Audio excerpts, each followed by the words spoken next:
দিয়ে বললেন, হাবিব, এই পৃথিবীর জমিনে আমি আপনার হাতে ইসলাম কমপ্লিট করব। সবাই ইসলাম নিয়ে এসেছে, আনকমপ্লিট ছিল। ইসলাম কমপ্লিট করতে গেলে একজন মহিলা মুফাসসির ফকিহার বড় দরকার। আমি আল্লাহ আয়েশাকে আলেমা ফকিহা মুফাসসিরা হিসেবে কবুল করে আপনি নবীর বিবি হিসেবে কবুল করে দেন। সুবহানাল্লাহ। প্রস্তাব দিয়েছেন কে? আল্লাহ। এখন আমাদের বাংলাদেশে আপনি বিয়ে করলে আপনি মেয়ের ঘরে প্রস্তাব পাঠাবেন, স্বাভাবিক বিষয়। তা আল্লাহ তো রাত্রে জানিয়ে দিয়েছেন, হাবিব, আয়েশার সাথে আপনি নবীর বিয়ের প্রস্তাব আমি আল্লাহ দিয়েছি। তা আমরা প্রস্তাব পাঠাই, ছেলে পক্ষ মেয়ে পক্ষ কি করে অ্যাকসেপ্ট করে? আমার কামলিওয়ালা বলেন, সকাল হতে দেরি, দেখলাম ঘরের দরজায় কে জানি টক টক করছে। দরজা খুলে দেখি সিদ্দিক আকবর দাঁড়িয়ে আছে।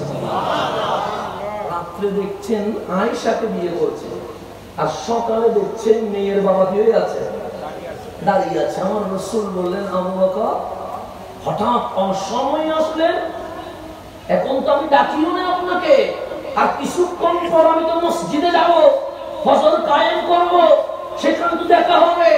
হঠাৎ অসময়ে আসলেন, কি ব্যাপার? সিদ্দিক ডাক দিয়ে বললেন, নবী গো, আমার জীবনে আমি তিনটা জিনিস বেশি পছন্দ করি, বলবো বলবো করে বলা হয় নাই, আজকে আর দেরি করতে ইচ্ছে করছে না। ফজরের আযান দেওয়ার আগে কামলিওয়ালারে তিনটা ভালোবাসার কথা বলতে চলে এসেছে। আমার রাসূল বলো বললেন, ইয়া রাসূলুল্লাহ, আমি নামাজ বেশি পছন্দ করি, কিন্তু এক নাম্বার রাখতে পারি না। আমি রোজা বেশি পছন্দ করি, সেজন্য রমজান মাস ছাড়াও আইয়ামে বিশ, সোম, বৃহস্পতিবার রোজা রাখি, কিন্তু এক নাম্বার রাখতে পারি নাই। কোরআন তেলাওয়াত জানছি বেশি পছন্দ করি, কিন্তু এক নাম্বার রাখতে পারি নাই। জিহাদ করা বেশি পছন্দ করি, কিন্তু এক নাম্বার রাখতে পারি নাই। সিজদা দেওয়া বেশি পছন্দ করি, কিন্তু এক নাম্বার রাখতে পারি নাই। আমার রাসূল বললেন, তারপর আমার মা বাবাকে বেশি ভালোবাসি, এক নাম্বার রাখতে পারি নাই।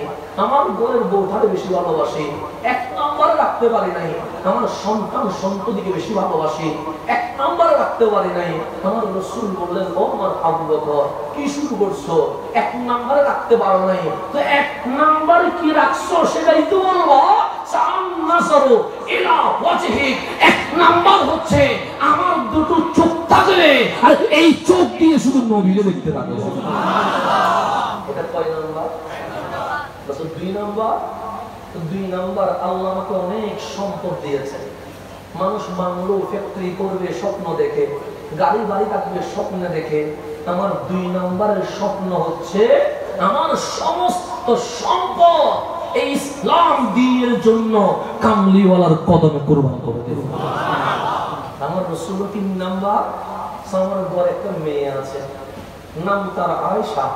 আমি বাবা হিসেবে আমার মেয়েটারে খুব বেশি ভালোবাসি। আমার স্বপ্ন হচ্ছে এই আয়েশাকে আমার নবীর হাওলা করে আমার নবীর জৌজিয়তে দিয়ে দিবে। মেয়ের বাবা এসে প্রস্তাব দিচ্ছেন, কাকে রহমতুল্লাহ।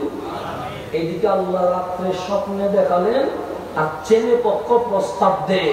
ওইদিকে মাওলা সিদ্দিক আকবরের অন্তরে ছটফট করানো শুরু করে দিয়েছে।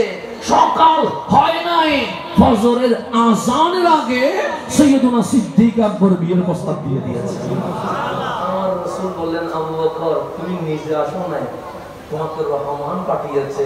কারণ আমাকে গত রাত স্বপ্নে আমার মাওলা আয়েশার বিয়ের প্রস্তাব দিয়ে দিয়েছে।